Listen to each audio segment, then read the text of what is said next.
We are in the pit lane for the circuit 24 hours of Hindhaugh. As you can see directly on the right, Toyota have chosen the first two pits. This is an interesting carryover of Audi's last major competitors. Peugeot always used to take these first two pits. There's a healthy debate always on whether it's best to have the first two pits or the last two pits or somewhere in the middle. Clearly you've got a pit lane speed limit of 60 kilometres an hour. I'm not sure it really makes any difference, but there are people in the teams concerned who will swear black was white that one is better than the other. So they decide. Okay, so we are actually going to drive down the pit lane. I wasn't expecting this. Right. Those of you on the right-hand side of the bus. Chrome Ferrari there. There's the Alpine Nissan. Porsche with their new 991s that we've just seen through there. Fucking courses. And how cool is this, driving down one of the most famous pieces of tarmac in the world in the pit lane? Ferraris are plenty. GTE is full of them.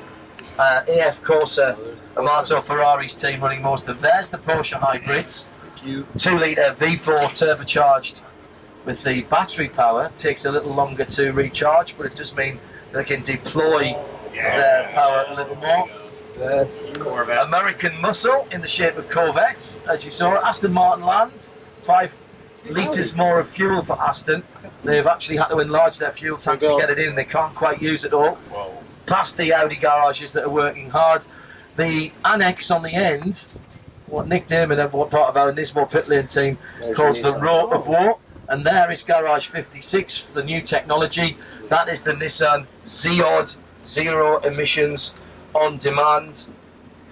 And they will attempt this weekend to do the first ever zero emissions lap of the 24 du Mans circuit, 8.5 miles around. That's a 1.5 litre 3-cylinder gasoline powered engine that weighs about 45 kilos. Parc Fermé on the right hand side. You don't want to end up in there before the end of the race. That's the graveyard. That effectively is the dead car park. And looking forward now, is there any more evocative entrance to a motor racing circuit for any driver or fan than to come out of the pit lane? And the first thing that you see as you start tightening your belts is the very famous vista to the right into the front of the Dunlop Bridge. At speed, this is turn 1. Quite a late apex then, hard on the brakes for the Dunlop chicane.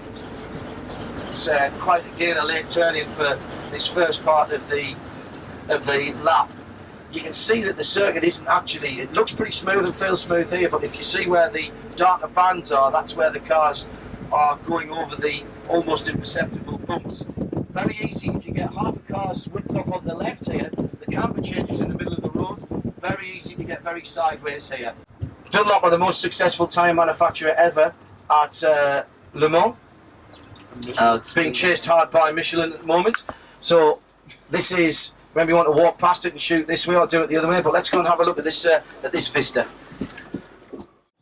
It looks an easy corner. There's lots of corners on the track here that looks very easy, that are actually very complicated. And remember, what we're talking about here are 55 cars in competition in effectively 4 different classes, 3 different types of cars.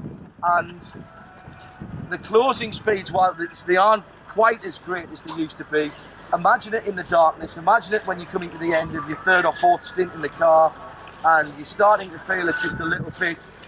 Making the decisions that you have to make in a split second is the difference between success and failure. And if you remember, when McNish made that very, very slight misjudgment just over the top of this brow, Anthony Beltoise had just come out of the pits in the Ferrari, and it was a battle for the lead between the two Audis. McNish saw the opportunity, dived to the right here on the next right-hander, and Beltoise on cold tyres had nowhere to go. Nobody's fault really, just one of those things, those decisions that you have to make. And remember those horrible pictures that we saw of Alan's car 15 feet in the air. That line of black tyres down there where you can see the guys walking, that's where Alan ended up. And if we just walk to the top of this hill here and look how far off the racing circuit. That is, you'll see just the kind of speed we're talking about. Having brake down to probably second gear for the first part of that chicane. You're accelerating up through the gearbox. Remember, these cars are heavier than a Formula One car, but nowadays with the EV, they've got more power, 1,000 horsepower or thereabouts, but they are extremely aerodynamically efficient. So McNish makes his dive for the lead on the right hand, that's just across the top of the brow where those two cyclists are now. He ends up in the fence line all the way over to the left. Now that's been changed since the accident as a direct result of the accident, but that's the kind of momentum, that's the kind of energy that these cars have got when they are racing. From almost a dead stop to well over 150, 160 miles an hour when the slight touch happened at St. Helens careering off to the left-hand side. The track's changed a lot down through the years. This is one of the places that stayed roughly similar. It used to be called the Forest S, as I still call it that. There was a slight reprofiling about 5 or 6 years ago, just in that dip there. The Bugatti circuit, the Circuit Permanente, slips off to the right. It used to be a much tighter hairpin. They run the MotoGP here, among other things, and that was reprofiled to allow for a more smooth entry to that part of the circuit. But look at that, beautiful. Again, the rise and fall. This is the first part of this lap is all about rhythm and getting the circuit, getting in. And you've just come out of the pit, you're on cold tyres, no tyre warmers, remember. You've got to get up to speed as quickly as you can without putting yourself and the car at risk. Every time you come out of the pit, that's what you've got to do here. That's why this circuit it starts really difficultly, and that's why this circuit is such a challenge. Weber. Oh, correct. So Weber out there, he'll take these guys. I hope there's no money on that because Mark does Ironman triathlons for fun. Literally, he's got one named after him in Australia. Yeah, bike ride. He'll take money out of those guys. Being silly, it's Kind of wrecking the track. Yeah. So again, look at the rise and fall. Look at the complexity of the canvas. Although this is now a permanent part of the racetrack, it is not just a straight piece of tarmac and a flat piece of tarmac. Right, let's jump back on the bus and we'll run you down a little bit further. So for those of you who haven't been here before, don't think that it's always going to be like this, because those that have know that getting to stand on this hallowed tarmac is something you don't normally get to do. Even from the bus here, as we drop down, remember what we were saying about McNish's accident here? This is where the accident started, and it finished way down off to the left. See the slight reprofiling of the entrance to the Bugatti circuit? That's where the motorcycle races go. Those grooves that you just saw there, they are pretty much all caused by the Porsche 919 hybrids. They're running so low at the back that they're grounding out on that change of tarmac surface there. This is the old Forest S's. It's been opened out a lot now. Nice place to come and watch, by the way, on the night time. There's some nice food stalls up on there. But again, look at the changes with camber that we're seeing as we go through here. Up over the top of this rise, the car gets a little bit light. You just want to not pinch this corner. And then you're setting up for one of the most important corners on the straight, Tete Rouge, the red rise, not Tetra Rouge, red head, but red rise. We're just going to stop here a moment. Some big changes here this year, and we'll jump out the bus now, so we'll have a quick look at them. This is probably the part of the circuit that's changed most since last year, for obvious reasons, for tragic reasons. Alan Simonson lost control of his Ferrari on the left-hand side here. The car began to spin to the inside and then snapped across.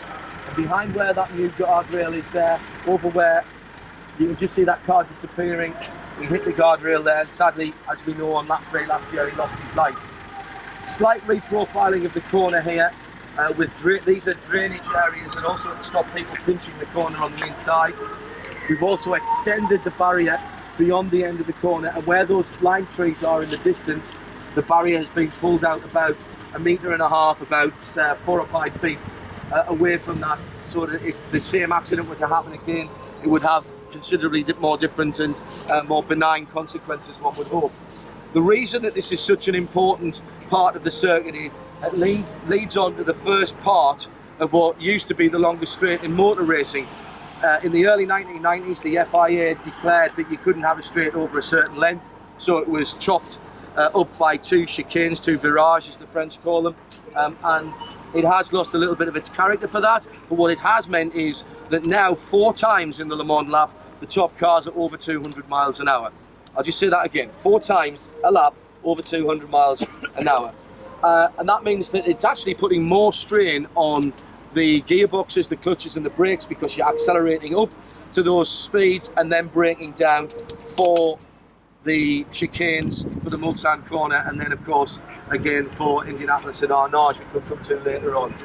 The ideal here is not to catch any traffic and to be able to trace a beautiful racing line and get on the power nice and early, and then be able to carry that speed into the first of the chicanes, the virage, which is the one that starts just beyond the what used to be the 24 Hours restaurant, and it starts off with a right left.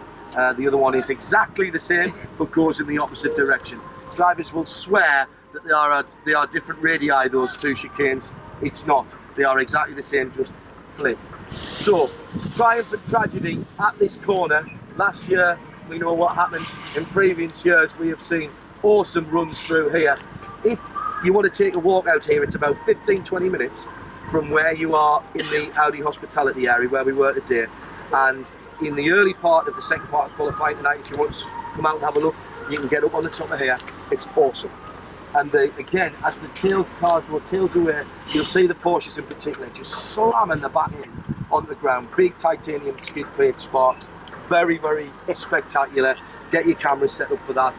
And you will be able to see here, this is one of the places where you absolutely see the different characteristics of the 3 major manufacturers. Who's strong, who's punching out the corner, who carries more corner speed through the apex. It's a great place to come to see the relative performance of not just the top cars, but the GT cars as well. So far, we've been on permanent racetrack. This is where things get very interesting. Around the first half of the lap. We're still in Sector 1, by the way, as far as timing is concerned. It's just about here that Sector 1 ends. But this, on the right-hand side, is public road. This is the N138 that runs down towards Tours and Chartres-de-Loire. And this is, as you can see, you can just see how that's been pulled forward a little bit from last year. This is what is properly called the Ligne droite Nadière, what us Brits call the Mulsanne Straight, because it heads down towards the town of Mulsanne at the bottom of it. It used to be the longest straight in motorsport until the early 1990s, when the FIA decreed you couldn't have them this long. Devotees of the movie Le Mans, and let's be honest, we probably all have seen it, or at least know about it.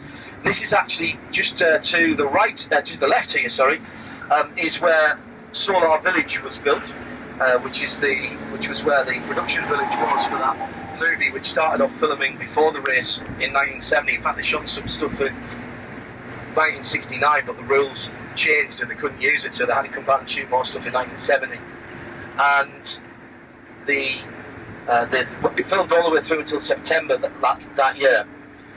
So we are on the main straight. We've just gone past the new football, the new soccer arena, and the Omnisports place. We have Audi Le Mans here, a very nice number plate surround for you to take home. And now we're on the Mulsanne Straight, the Ligne droite Nadière proper.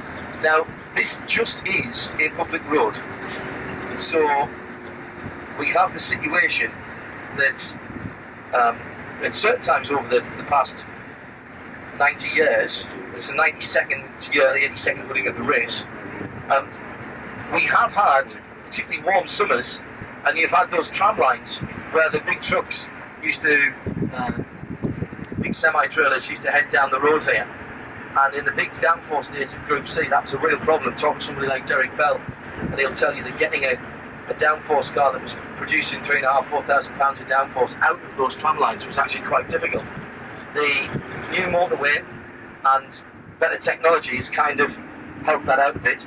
This is chicane number 1, virage number 1, and as you can see again, you don't get helped by the cambers here. You remember we saw cars off on the right here. It's very easy just to get half the cars with the wrong side of that. You're breaking down from over 200 miles an hour just before you turn into that. And now back onto the straight again. 2.5 cars. And it's a lot narrower, I think, than you probably expect it to be. Yeah, thank you. By far. The cars this year are a little bit narrower than they used to be. Same Daytona. So this again is public road. So we are very lucky because the roads must have just been closed, and so that's very cool. So heading down now, again accelerating. The guys will be accelerating at this point up through the gears there. I think we saw 339 kilometres an hour, which I'm just trying to work. That's well over 200 miles an hour in test, and we were expecting to see something around the 220s, 225 miles an hour, perhaps, with these skinny cars. The cars are a lot narrower. The tyres are a lot narrower. See how much longer this looks when we're only doing this speed. Yeah. When you see the onboards tonight, it'll go by a lot quicker.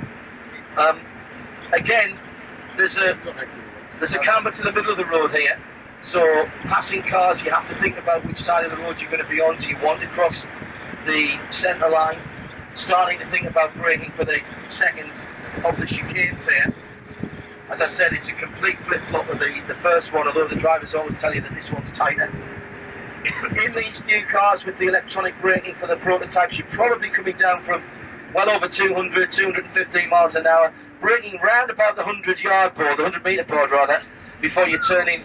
You can take a little bit of curb here on this bit. You need to keep off the curb in the centre here. It's as you can see, it's got what we call the razor curbs on it, the FIA style curbs.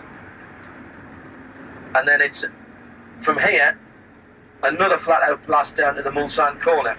Now think back to before 1991 when this was a straight run down. So we came out to Turk Rouge in those days and it was flat out 240 miles an hour in the big Group C cars. And then you come to this, the kink. This was a proper corner in those days. My first Le Mans in '89, I stood a little bit further around this corner from where those guys are working on the right hand side and was leaning on what was then only 2-layer Armco on the left hand side, taking pictures of Group C cars coming at me at 240 miles an hour. It was bonkers, you're right, it was. But it was bloody spectacular. By the way, there's an interesting fact about the horse racing track, the Hippodrome, which is just over the back of these trees here. Nice golf course here as well, by the way, for those that do. The first powered flight in Europe took place here in the early 1920s by the Wright brothers, of course. They came over on their European tour, and the first place that they ever had powered flight was here in Europe at Le Mans. So just a little bit of non-motorsport interest for you there. We've just gone over the hump that used to be much higher. Mark Webber, who we saw on the bike earlier on, flipped a car twice here, once in Thursday night practice and once in Saturday morning at warm-up. And over that hump there has come down by about 15-20 feet over the years to make it slightly more user-friendly. And Mark is back for the first time since then in his Mercedes-Benz days. He assures me he has renewed his pilot's licence, but only for low flying this year. Right, I've asked the guys to stop here because this is Mulsanne Corner and there's a bit of history for you here as well. Well, that was the kink that he first made the contact with the Ferrari. He was still accelerating at that point. Andy Davison in the Toyota was still on the gas at the apex of that kink, whilst the Ferrari was braking and turning in. And that's for this 90-degree right-hand corner, tightest on the track. And it is narrow on the exit. It's just scary. Yeah. So the Toyota was still on the gas as it came to that apex, and if you're clear in a prototype here, you're still flat on the gas till you just get through that apex, and that's your braking point. That's your braking distance. So that's from 215 miles an hour to probably about 50 miles an hour. Second gear. Probably first gear for some of these guys around here. And that's how quick they stop. The kinks are second gear, third. This one here. No, through the Mulsanne. Oh, through the chicanes. Probably second or third, depending on how you geared them. They're actually a little bit quicker than they look. You get a clear lap. How long is the street before without chicanes? I think it was 3 miles. 3 miles. So if you're in a prototype, you're braking about where the safety car is? A little bit further back from that, about where the gendarme's car is there. Okay. You literally come through that on the brakes, and you are hard on the brakes, and it's basically then, I don't know how they do. I mean, I can do it one lap. How do they do it for 2.5, 3 hours?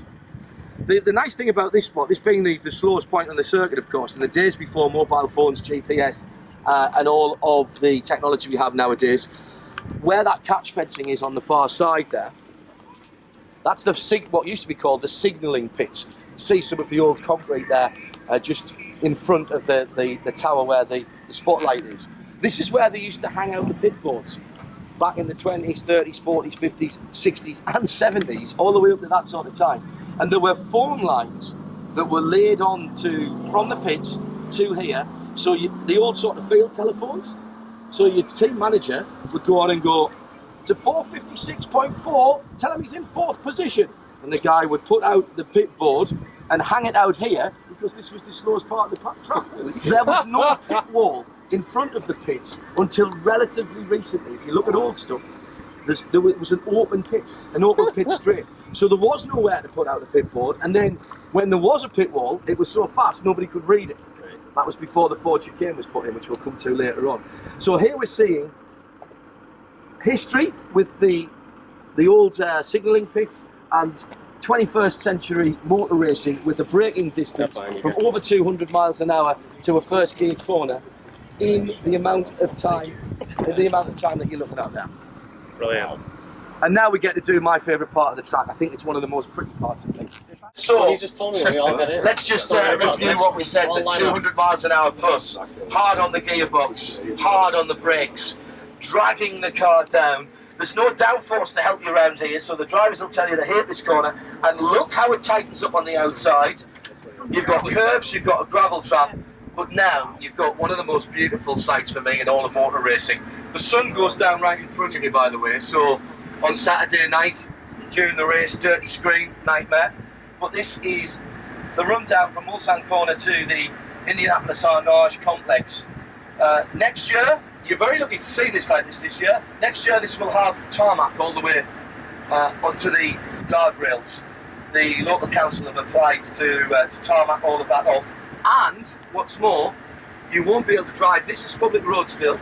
You won't be able to drive the bit between Indianapolis and Hindhaugh. That's going to be cut off and be just the racetrack. They're going to bypass the bottom end of here.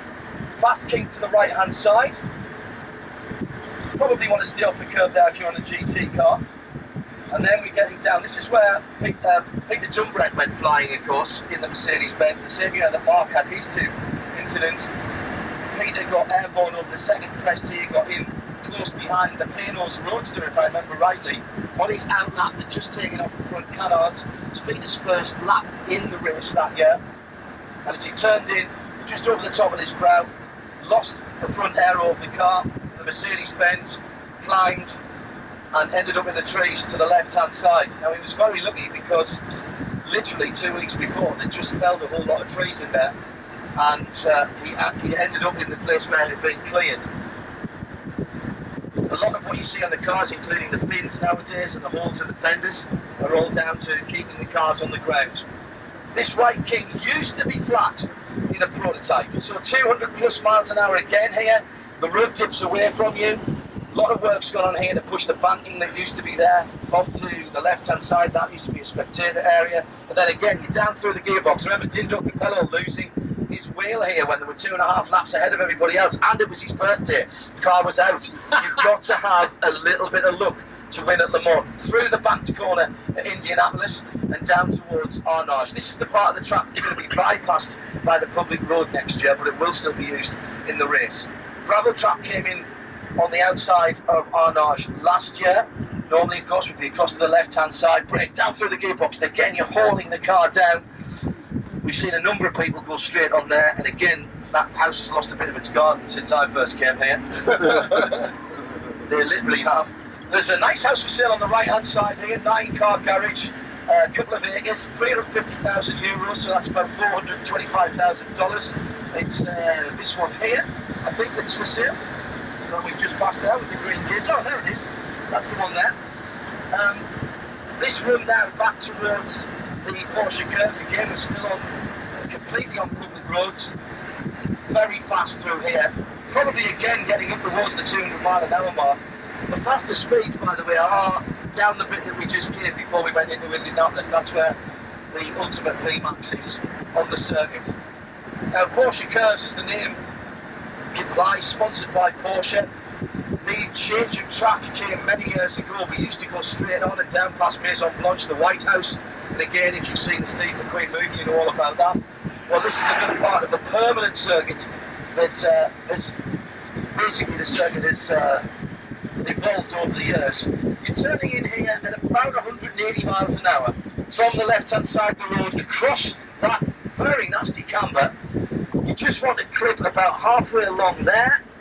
New Tech Pro barrier in there in front of the, quite a long way in front of the tyres. Oh, and more tyres this year as well. And this is the Porsche Curves. Now, this is where downforce is your friend. This is where you can make or lose a lot of time in terms of your lap time. You don't want to run the cars with too much drag and downforce here, but clearly as well, you don't want to be slow through here.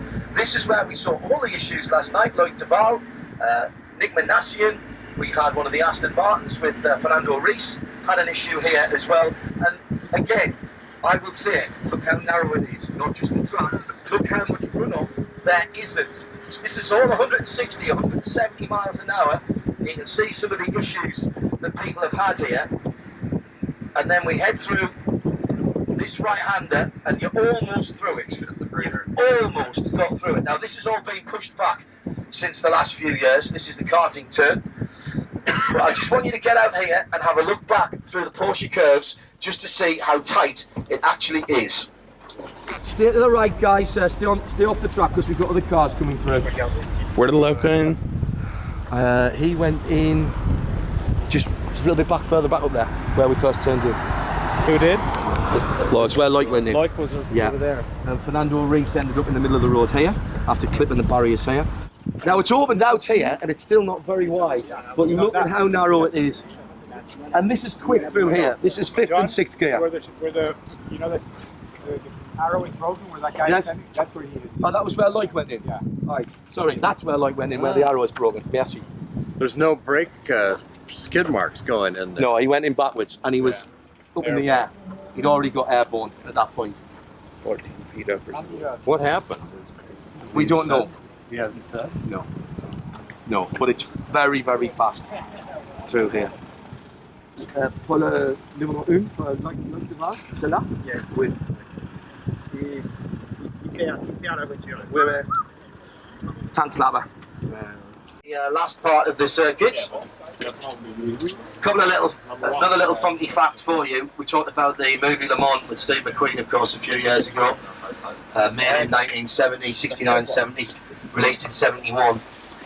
As I said, they changed the regulations from 69 to 70, so all the footage that was shot in 69 was no good. McQueen came back, entered his 908 Flunder Porsche that he'd raced at Sebring that year and very nearly won, of course, in 1970 with Pete Revson.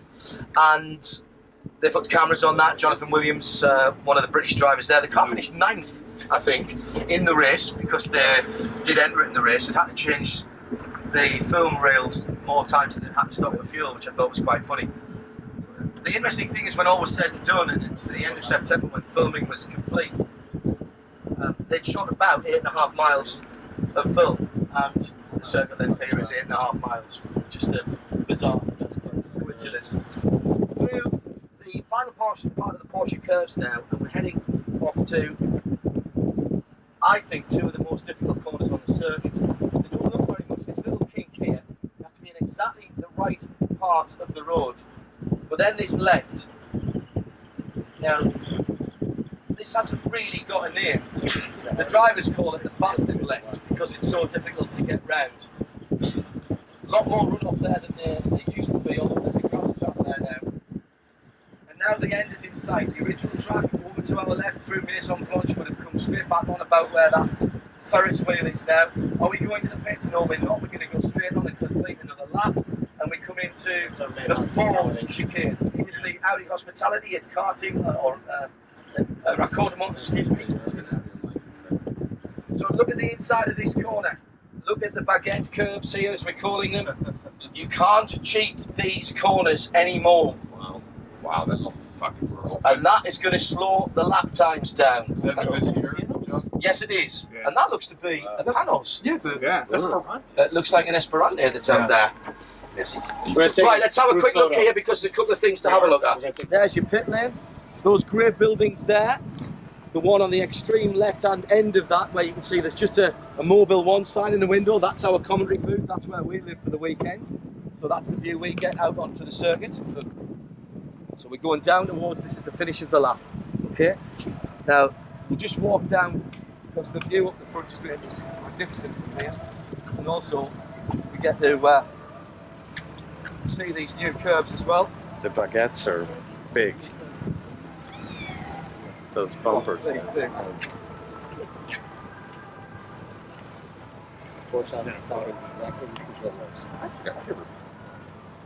And so you should.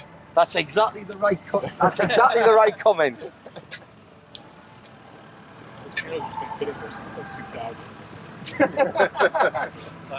I hope they get the thing out of there so we get pictures of them all.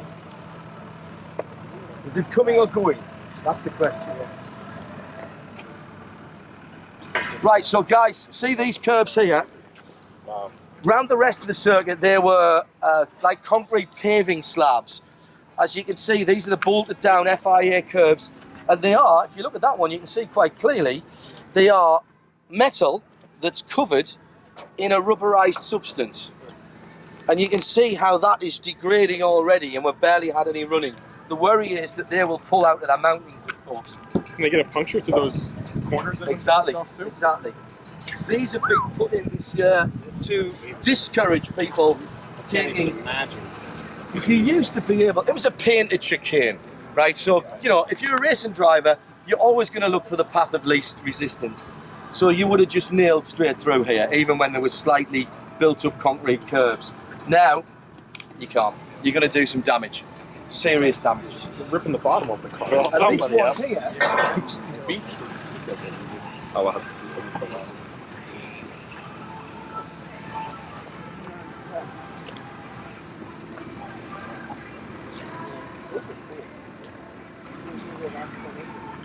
Fantastic. Look, a piece of carbon fibre. Oops. There you go. Quite a big one. Ferrari. Anybody Yeah. guess what it is? Ferrari. For sure. So that is literally off the curb. There's a souvenir for somebody. Come on, take it, somebody.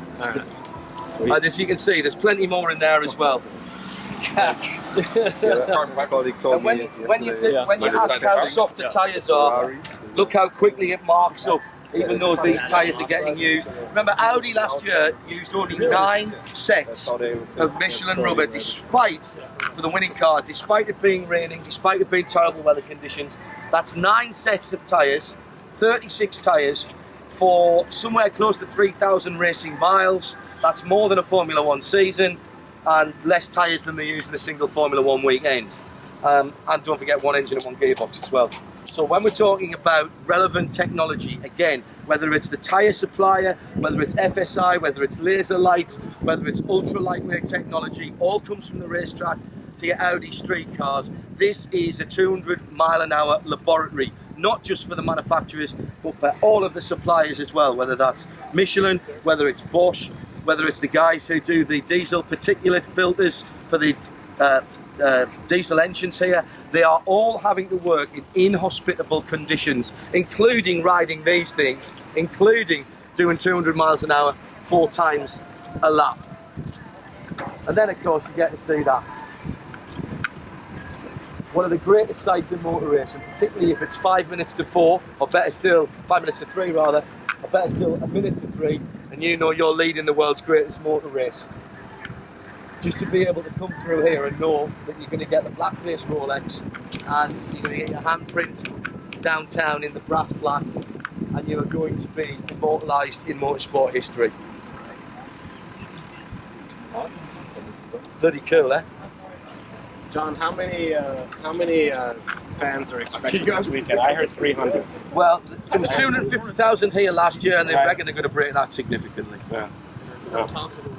Students of history, I don't know whether we've got time to walk down there, but just on the left-hand side, about where that red RTL banner and then the green Rolex banner is, actually maybe a little bit further than that. That is where the plaque is for the 1955 disaster. Somewhere close to 100 people were killed. Nobody really knows how many. But the concrete tribunes that are behind there, where you can see the guys in the white t-shirts, that's exactly as it was in 1955. And if you get a chance over the weekend, if you're interested in motorsport, or even if you're not, just go there and have a quiet moment, because you're looking at something that's not changed since that horrible day in 1955. 83 on the day, wasn't it? Sorry? 83 on the day. They think so, but they were adding up body parts. Let's make no bones about that. And it is the same concrete that was there in that day. And remember, that was the event that had Mercedes-Benz first pull out of motorsport. Didn't come back until the late 80s. And still, the ban in motorsport in Switzerland comes exactly from that event. It's often said, one of my American colleagues, Charles Dressing, says it all comes back to Le Mans. It's difficult not to understand that. The first Grand Prix was held on that long circuit at Le Mans in 1906. We had the first endurance race here, the first 24 hours in 1923. First corporate hospitality was at that event in 1923. There was a champagne and grilled chicken stand for the drivers, by the way, not for the spectators. I say, fantastic. Windscreen wipers, disc brakes, the concept of homologation that we take for granted in motorsport, that is to build a car to a set of regulations and stick to them, all came right here at Le Mans. So you're not only standing on a motor racing icon, but you're talking about a place that has literally changed the face of automotive history from just at the turn of the century. And we're now standing at year zero for these new regulations, the hybrid regulations that are the most relevant and are driving automotive technology forward at a pace that we haven't seen for probably 30 or 40 years. 91.2 FM, that's us over the weekends. You've all got your apps that you can listen to us. If you've got a radio, we're on 91.2 FM.